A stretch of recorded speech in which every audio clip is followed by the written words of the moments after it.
नियोजित विकास की राजनीति नामक इस पाठ के दूसरे और अंतिम भाग में हम चर्चा करने जा रहे हैं दूसरे शुरुआती कदम की, जहां पर हमने पहली वीडियो का समापन किया था, अर्थात औद्योगिकरण को एक तेज गति से आगे की ओर लेकर जाना, इस सोच के साथ कि औद्योगिकरण देश के आधुनिकीकरण के लिए अत्यंत आवश्यक है। जैसा कि हम जानते ही हैं कि प्रथम पंचवर्षीय योजना में हमने वरीयता दी थी कृषि क्षेत्र को, जिसके कारण उद्योग क्षेत्र को आवंटित 7.5% की छोटी राशि की तुलना में कृषि क्षेत्र को 15% की एक बड़ी राशि आवंटित की गई थी। लेकिन दूसरी पंचवर्षीय योजना में उद्योग क्षेत्र को वरीयता देने के उद्देश्य से जहां एक और कृषि क्षेत्र को 11% की छोटी राशि आवंटित की गई, वहीं दूसरी ओर उद्योग क्षेत्र को 17.6% की राशि आवंटित की गई। इसके साथ ही योजना आयोग के वास्तुकार कहे जाने वाले एक प्रसिद्ध सांख्यिकीविद पीसी महलानोबिस के नेतृत्व में एक कमेटी का गठन किया गया, जिसमें बहुत से योजनाकार थे, अर्थशास्त्री थे, इस उद्देश्य के साथ कि उद्योग क्षेत्र में एक ढांचागत परिवर्तन लाया जाए। इसी दौरान कांग्रेस ने अपने 1955 के अवधी अधिवेशन में, अवधी एक शहर का नाम है जो तमिलनाडु के चेन्नई शहर के पास में है, तो कांग्रेस ने अपने अवधी अधिवेशन में ये संकेत देते हुए कि कांग्रेस समाजवादी नीति की तरफ चल रही है, कई वस्तुओं पर आयात कर लगाए गए और कईयों पर आयात कर में वृद्धि की गई, इस सोच के साथ कि स्थानीय उद्योग को प्रोत्साहन दिया जा सके। इसी काल में कई उद्योगों की भी स्थापना हुई, करीब भारी उद्योग लगाए गए, चाहे बात तेल शोधक कारखानों की हो, इस्पात कारखानों की हो या अन्य भारी उद्योगों की हो। उदाहरण के तौर पर असम का न्यूनामती तेल शोधक कारखाना, बिहार का बरौनी तेल शोधक कारखाना, इस्पात कारखानों में पहला इस्पात कारखाना है भिलाई का, जो मध्य प्रदेश में स्थापित किया, जो कि अब छत्तीसगढ़ में है। दूसरा राउरकेला का इस्पात कारखाना जो उड़ीसा में है। कालांतर में दुर्गापुर जो पश्चिम बंगाल में, वहाँ भी एक इस्पात कारखाने की स्थापना की गई। भारी उद्योग में देखें तो सबसे पहले हम बात करेंगे भेल भारी उद्योग की। भेल अर्थात भारत हैवी इलेक्ट्रिकल्स लिमिटेड, जिसकी स्थापना वर्ष 1956 में मध्य प्रदेश के भोपाल शहर में हुई। उसके साथ हम बात करेंगे हिंदुस्तान एयरक्राफ्ट कंपनी की, जिसमें निवेश किया गया इस सोच के साथ कि इसका विकास किया जाए। हालांकि ये कंपनी हिंदुस्तान एयरक्राफ्ट कंपनी की स्थापना स्वतंत्रता से पूर्व हो चुकी थी, लेकिन इसका विकास कार्य आगे बढ़ाने के लिए सरकार ने इस उद्योग में निवेश किया। हालांकि कालांतर में यही कंपनी हिंदुस्तान एरोनॉटिक्स लिमिटेड के नाम से जानी गई। इसके अलावा हम बात कर सकते हैं भारत इलेक्ट्रॉनिक्स लिमिटेड तथा इसी तरह के और अन्य उद्योगों की भी। ठीक है, दूसरी पंचवर्षीय योजना में उद्योग क्षेत्र को वरीयता के कारण इस क्षेत्र में विकास हुआ, इसमें कोई दो राय नहीं, लेकिन इसके साथ हमें कुछ दुष्परिणामों का भी सामना करना पड़ा। कम से कम हम 2 दुष्परिणामों की चर्चा तो इस समय कर सकते हैं। पहला, चूँकि देश तकनीकी क्षेत्र में पिछड़ा हुआ था और अब उद्योगों के आधुनिकीकरण के लिए हमें तकनीक की आवश्यकता थी, जो कि देश में उपलब्ध नहीं थी। इसलिए उस तकनीक को प्राप्त करने के लिए हमें वो तकनीक विदेशों से आयात करनी पड़ी, जिसके लिए हमें भारी भरकम विदेशी मुद्रा का खर्च करना पड़ा। दूसरा दुष्परिणाम ये था कि उद्योग क्षेत्र को वरीयता दिए जाने के कारण कृषि क्षेत्र को अनदेखा कर दिया गया। इस बात के लिए योजनाकारों पर ये इल्ज़ाम लगा कि वह कृषि क्षेत्र और उद्योग क्षेत्र में तालमेल रखने में कामयाब नहीं हुए और उन पर शहरी तरफदारी का इल्ज़ाम लगाया गया।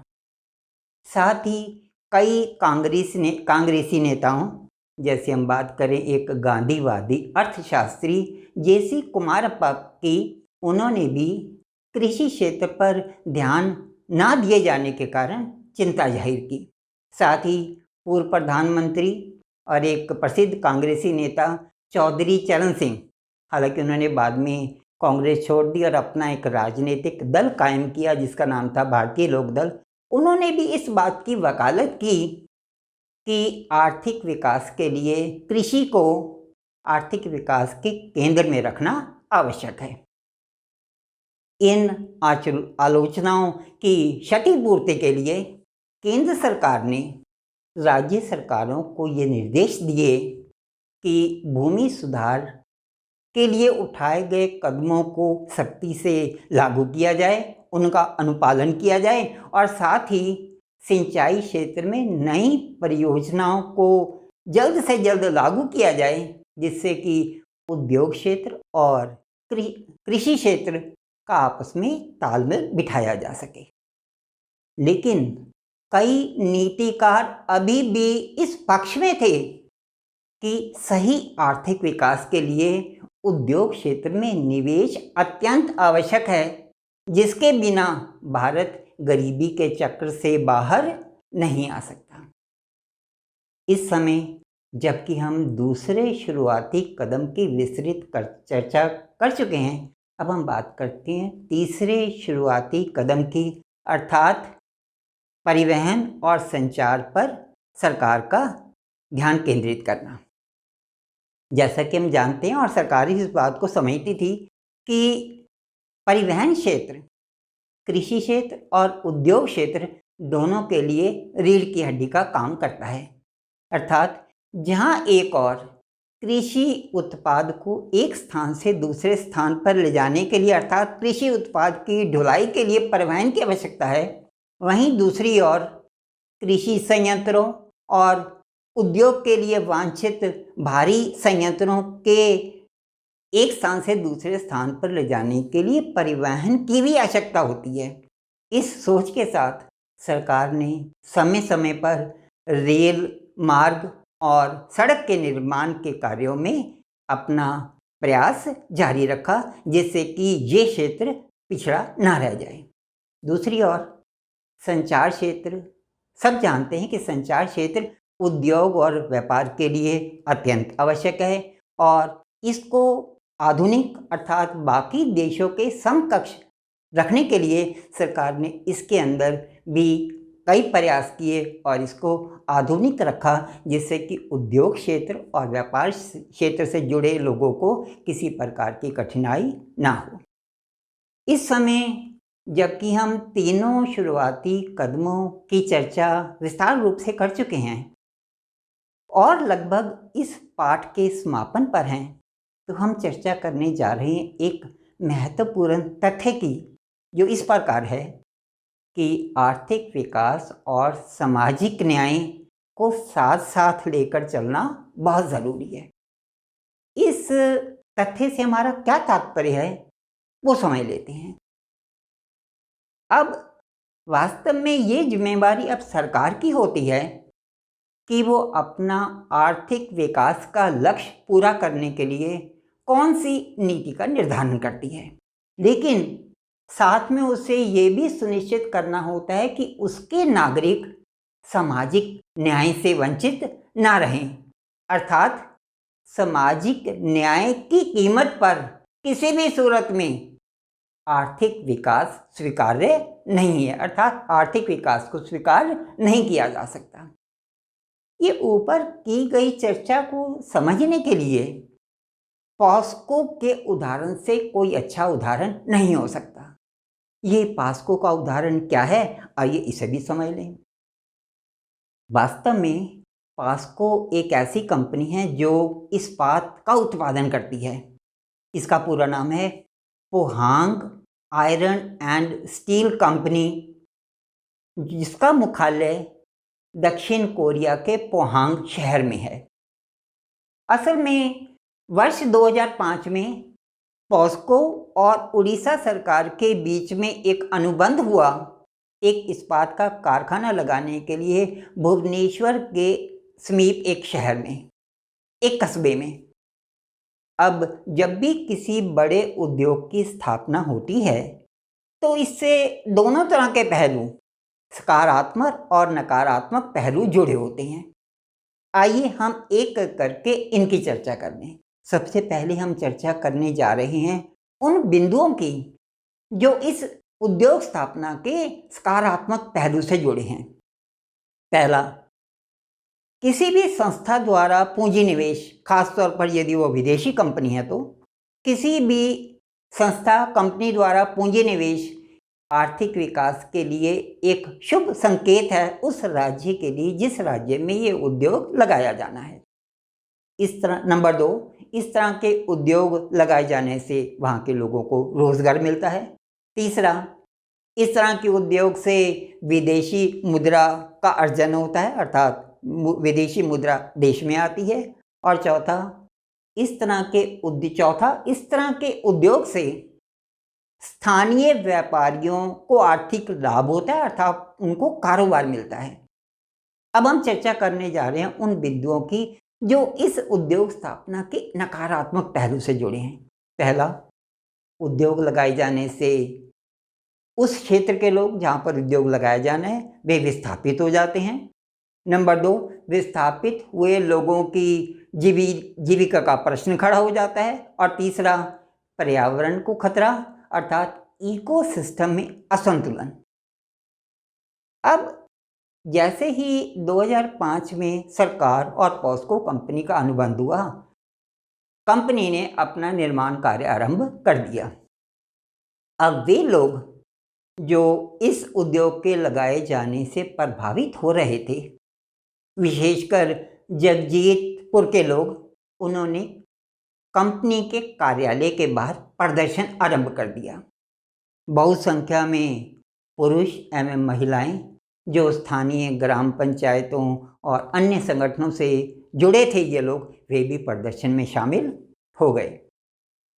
अब सरकार पूरी स्थिति पर नज़र बनाए हुए थी। लोगों की परेशानी को समझते हुए और उनकी भावनाओं का सम्मान करते हुए सरकार ने इस कंपनी के लाइसेंस का नवीनीकरण नहीं किया, जिससे कि इस कारखाने का उत्पाद आरंभ नहीं हो सका। ये लोगों के लिए एक तरफ अगर बड़ी जीत थी तो दूसरी ओर सरकार की वो वायदा पूर्ति कि एक सामान्य व्यक्ति को भी सामाजिक न्याय से वंचित नहीं होने दिया जाएगा। ध्यान देने योग्य बात यह है कि यदि यही आर्थिक विकास निजी हाथों में होता तो उन्होंने शायद ही लोगों की समस्याओं को समझा होता, अर्थात आर्थिक लाभ के चक्कर में उन्होंने उत्पाद को हरी झंडी दे दी होती।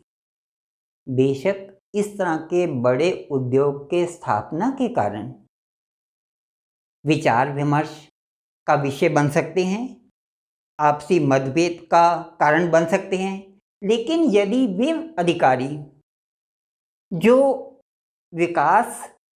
आर्थिक विकास की जिम्मेवारी जिन पर है, यदि वो तटस्थ हैं तो एक सही निर्णय पर पहुंचा जा सकता है, जो इस मामले में हुआ कि उड़ीसा सरकार ने अपने आर्थिक विकास का त्याग करते हुए इस बात को ध्यान रखा कि किसी भी सूरत में उनके नागरिक सामाजिक न्याय से वंचित ना हो जाएं। पिछली 4-5 पंक्तियों की चर्चा को हम एक सुनहरी पंक्ति में इस प्रकार बांध सकते हैं कि इस प्रकार के निर्णय हमारे देश के लोकतंत्र के लिए एक बड़ी खूबसूरती पैदा करते हैं। इस पाठ के बिल्कुल अंत में अब हम बात कर रहे हैं उन घटनाक्रमों की जो घटनाक्रम देश के सामने आए जब इंदिरा गांधी ने कांग्रेस का नेतृत्व संभाला। ये बात लगभग वर्ष 1966 की है, जब लाल बहादुर शास्त्री की मृत्यु के पश्चात इंदिरा गांधी कांग्रेस दल की नेता बनी। वो उस समय प्रधानमंत्री भी बनी। उन्होंने कुछ ऐसे कदम उठाए जिनका मकसद देश के आर्थिक विकास को आगे लेकर जाना था। आइए उनकी चर्चा कर लें। पहला, इंदिरा गांधी आर्थिक विकास की नीतियों के लिए सरकार की और ज़्यादा भागीदारी चाहती थी। उन्होंने 14 बैंकों का राष्ट्रीयकरण किया। तीसरा, उन्होंने रियासतों के शासकों के विशेषाधिकार अधिकार समाप्त कर दिए। नंबर 4, उन्होंने गरीबों के लिए कई प्रोग्राम आरंभ किए। और नंबर 5, वे निजी उद्योगों पर अधिक सरकारी नियंत्रण की पक्षधर थी। ठीक है, इन कदमों के उठाए जाने पर आर्थिक विकास में कुछ तेजी देखी गई। ये बात 1966 से लेकर 1970-72 इस तरह की है। लेकिन 1980 आते आते फिर से आर्थिक विकास में मंदी देखी गई, जिसके लिए मुख्यतः 2 कारण बताए जाते हैं। पहला, सरकारी संस्थाओं में पनपता भ्रष्टाचार, और दूसरा, अधिकारियों का अर्थात अफसरशाही का सजग न होना।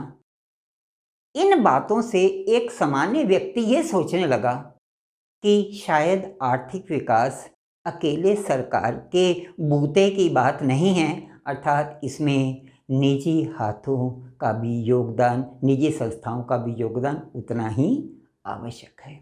इसी के साथ हम इस पाठ को समाप्त करते हैं। और पहले ही की तरह मैं ये आपको बताना चाहता हूँ कि इस पाठ के अंत में दिए गए प्रश्न उत्तर, इस पाठ से संबंधित फोटो और कार्टून से संबंधित प्रश्न उत्तर, इस पाठ से जुड़ी फिल्म पाथेर पंचाली से जुड़े प्रश्न उत्तर और अतिरिक्त प्रश्न एवं उत्तर आपको डिस्क्रिप्शन में देखने को भी मिल जाएंगे, और आप चाहें तो उन्हें डाउनलोड भी कर सकते हैं।